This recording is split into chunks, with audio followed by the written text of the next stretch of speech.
আসসালামু আলাইকুম বন্ধুরা, চলে এসেছি প্রতিদিনের মতো নতুন এক রেসিপি নিয়ে। আপনারা দেখছেন গ্রামের মেয়ে রানু ইউটিউব চ্যানেল। আমার এই ছোট্ট চ্যানেলে তোমাদেরকে অনেক অনেক স্বাগত জানিয়ে আজকে রেসিপি শুরু করছি বন্ধুরা। আজ এমন সুন্দর স্বাদের একটা আলু দিয়ে কাবাব টিকিয়া বানিয়ে তোমাদের সঙ্গে শেয়ার করব বন্ধুরা। আর এই আলুর কাবাব টিকাটা খেতে কিন্তু খুবই ভালো লাগে, সবাই কিন্তু খেয়ে খুব প্রশংসা করবে বন্ধুরা। তাহলে চলো আজকের রেসিপি খুব তাড়াতাড়ি শুরু করে দিই বন্ধুরা, দেরি না করে। বন্ধুরা দেখো, এইখানে আমি আলু টুকরো টুকরো করে কেটে নিয়ে সেদ্ধ করে নিয়েছি আগেই, যেহেতু একটা থালায় সেদ্ধ আলুগুলা ঢেলে নিব। এখানে একটা কাঁটা চামচ নিয়েছি, এই চামচ দিয়ে এইভাবে আমি আলুটাকে গেলে নিব। তো আলুটা দেখো খুব সুন্দরভাবে কাঁটা চামচ দিয়ে ম্যাশ করে নিয়েছি। এইভাবে খুব ভালোভাবে ম্যাশ করে নিতে হবে। আর এইখানে দিয়ে দেব আমি 4টে পেঁয়াজ কুচিয়ে নিয়েছি। দেখো এই পেঁয়াজটা আলুর ম্যাশে দিয়ে দেবো এইভাবে। আর আবারও দিয়ে দেবো দেখো আদা কুচানো। আদা একটু আমি মোটা মোটা করে কুচিয়ে নিয়েছি। দেবো ঝাল মতো কাঁচা মরিচ। তেলে ভাজা মুখরোচক জিনিসে একটু ঝাল ঝাল ফ্লেভারটা খুবই ভালো লাগে। দিয়ে দিব ধনে পাতা কুচানো। আর একবার বলি, স্বাদের জন্য এইখানে দিয়ে দিব রসুন কুচানো। তো এবার দেখো সমস্ত উপকরণগুলো দিয়ে দিয়েছি। এবার এইভাবে একটু ম্যাশ করে নিব, আবারও আলুর সঙ্গে খুব ভালোভাবে ম্যাশ করে নিব। খুব ভালোভাবে সব কিছু উপকরণ মিশিয়ে নিয়েছি। আর এইখানে দেখো একটা গ্রেটার নিয়েছি, আর এইখানে নিয়েছি একটা সেদ্ধ ডিম। এই ডিম আমি গ্রেট করে দিয়ে দিব ম্যাশ করা আলুর সঙ্গে।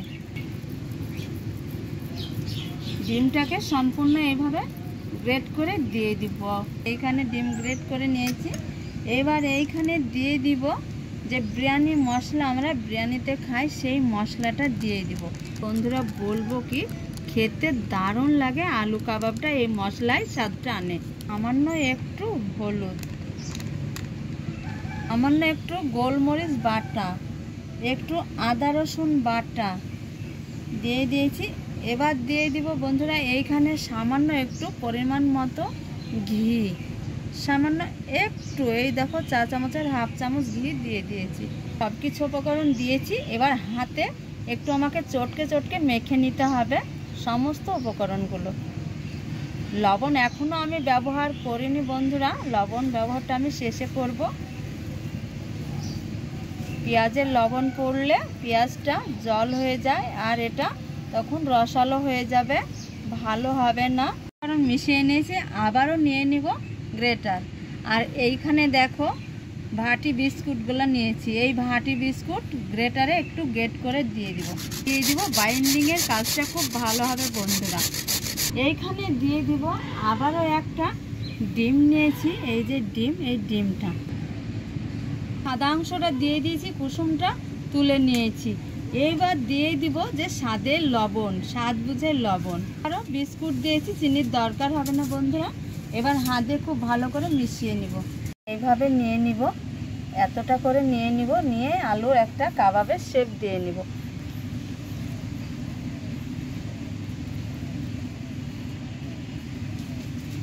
দেখো একটা শেপ দিয়ে নিয়েছি। আর ওইদিকে গরম তেল বসিয়ে দিয়েছি আগে, দিয়ে দিব তেলে। একইভাবে সবগুলো শেপ দিয়ে নিব। আর তেলটা এইভাবে খুন্তিতে একটু ছিটকে ছিটকে দিতে হবে, তলা থেকে ভেসে উঠবে। দেখো এই যে কালার হয়েছে কতটা সুন্দর। এটা একটু উল্টিয়ে দিব। এই যে দেখো এইভাবে সবগুলো উল্টে উল্টে সেঁকে নিব। তো দেখো বন্ধুরা, খুব সুন্দর করে আলু কাবাবগুলো ভেজে নিয়েছি। আর কালারটা দেখো কতটা সুন্দর, দেখে দারুণ লাগছে। আর এইভাবে ধীরে ধীরে চুলায় জাল দিতে হবে, খুব ভালোভাবে কাবাবটা সেঁকে নিতে হবে তেলে বন্ধুরা। তো এইটা খুব ভালোভাবে সেঁকে নিয়েছি। এবার আমি তুলে নেব। এইভাবে সবগুলা ভেজে নিব। তো বন্ধুরা দেখো আলু কাবাবগুলো কত সুন্দর হয়েছে, দারুণ হয়েছে। সব একভাবেই ভেজে নিয়েছি। দেখো খুব খেতে ভালো লাগে এই আলু কাবাব বন্ধুরা।